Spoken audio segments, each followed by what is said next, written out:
When a blind girl asked to meet a police dog that attacked his last handler, the whole rescue center froze. The staff begged her not to. "Sweetheart, he's dangerous," they warned. But she didn't flinch. She tilted her head, smiled softly, and said, "You just need someone who isn't afraid of him." That's how Emma met Duke, the most feared dog in the building. Before we begin, don't forget to hit like, repost, or share and subscribe. And I'm really curious, where are you watching from? Drop your country in the comments. I love seeing how far our stories traveled. Back to the story. The hallway smelled of bleach and fear.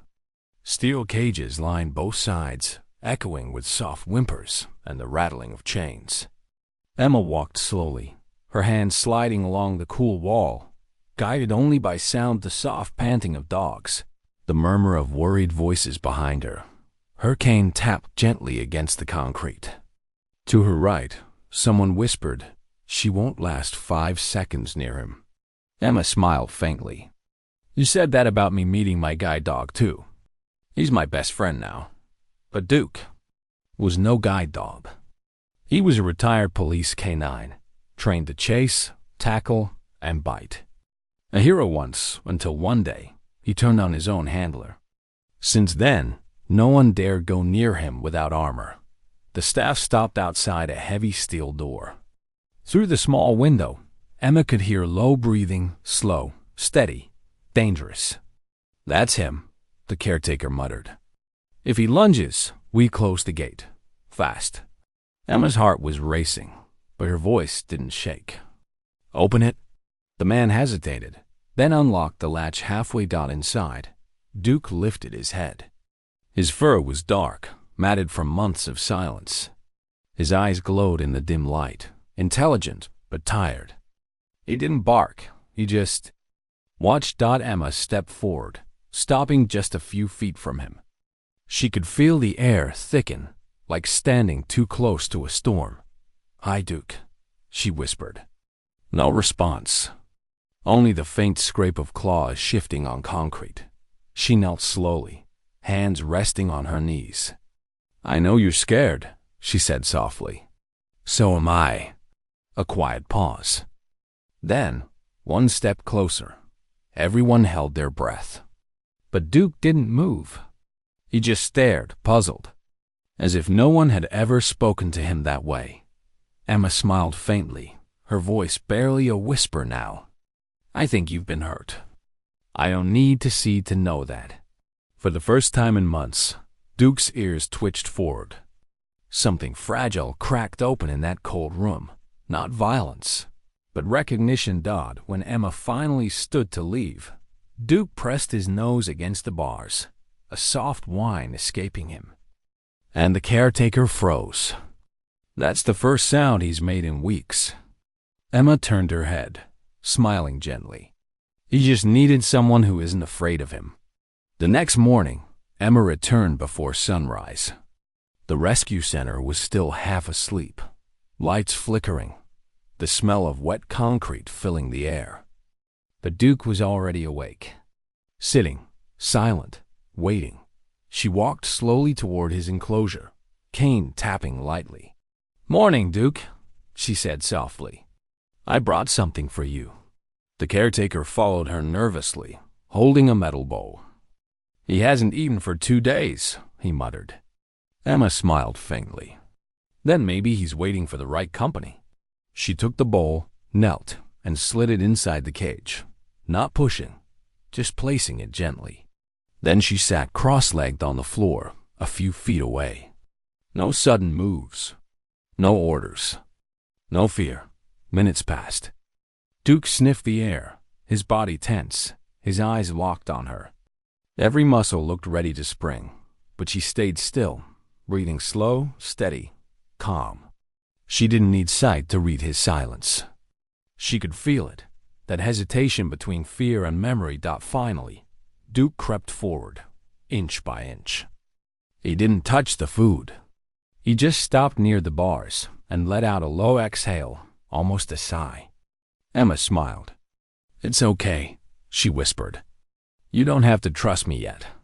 Behind her, The caretaker crossed his arms. Miss, you're wasting your time. That dog's broken. He was trained to protect, not to love. Emma tilted her head toward his voice. Then maybe that's what makes us the same, she said quietly. I was trained to live in darkness, but I still choose to see light.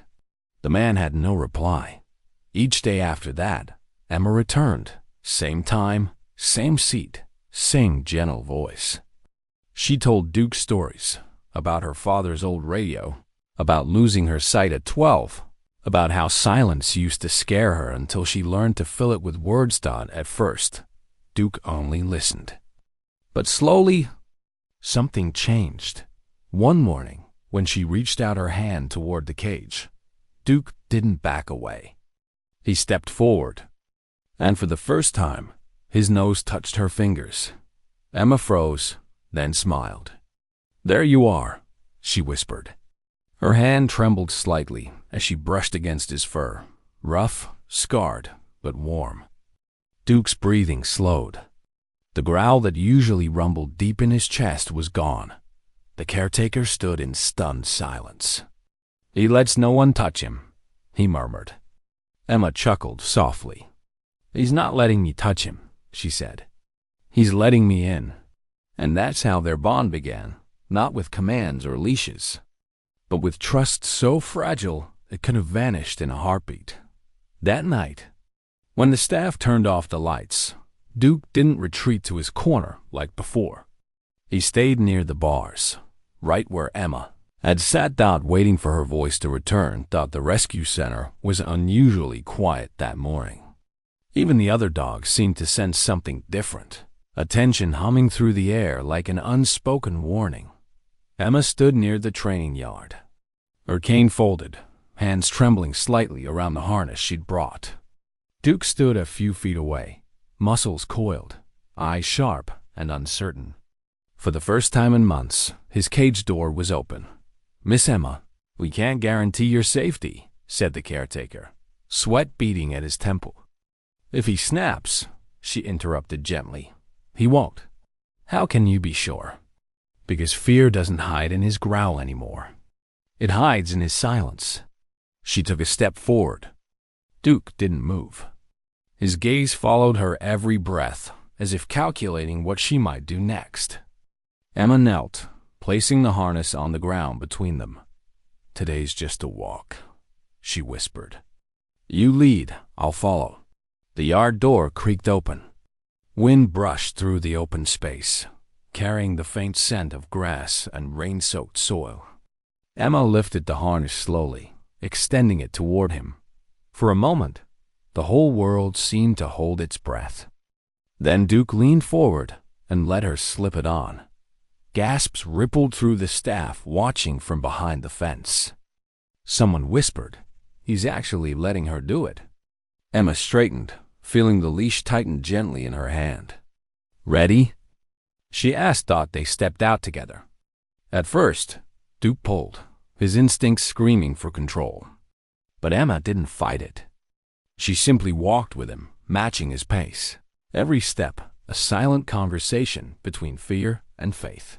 Halfway through the yard, a sudden clang echoed, a fallen metal tray.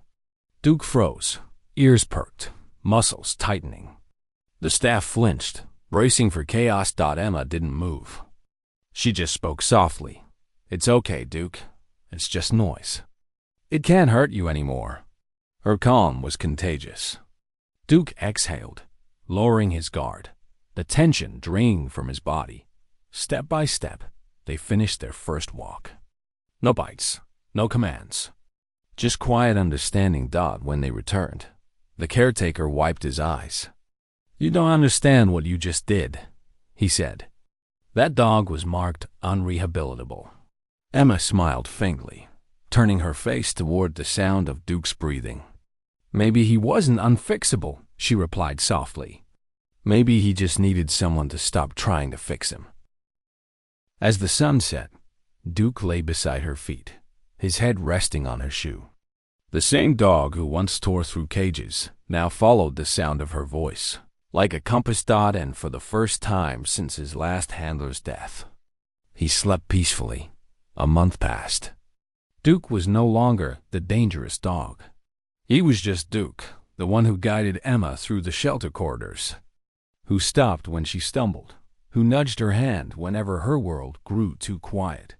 But on a cold morning in October, everything changed. Emma was walking home from the rescue center, Duke beside her, leash loose and gentle. The street was busy. Horns, footsteps, voices, the usual rhythm of city life. She smiled at the sound of children laughing near the park. Duke's ears perked, tail swaying softly. Then came the screech. A car. Tires skidding on wet asphalt. Someone shouted, "Watch out!"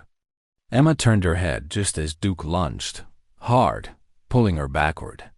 She stumbled, confused. "Duke? What's wrong?" A split second later, a delivery van tore through the crossing, missing her by inches. The wind from it slapped her coat flat against her body. If Duke hadn't moved, she wouldn't have been standing.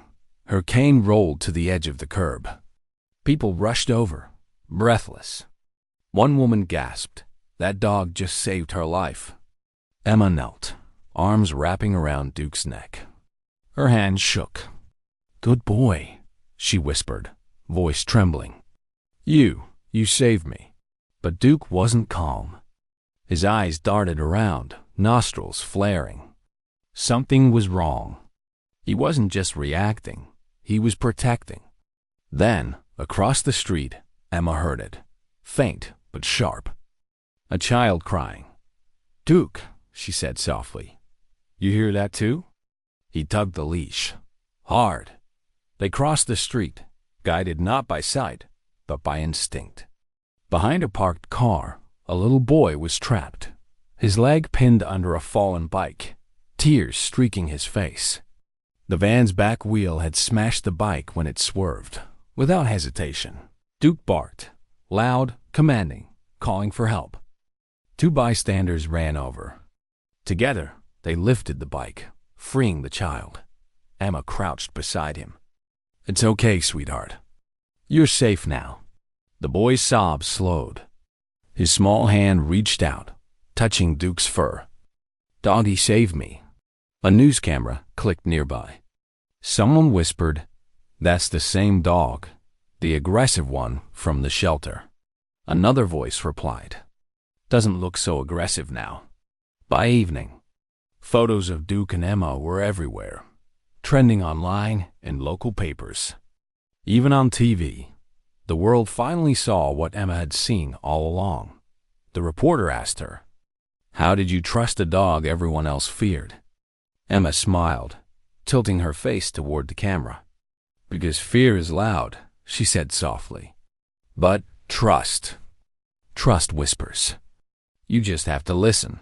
She turned, hand resting gently on Duke's head. He sat proud and calm, not as a failed canine, not as a broken soul, but as a guardian who had found his purpose again.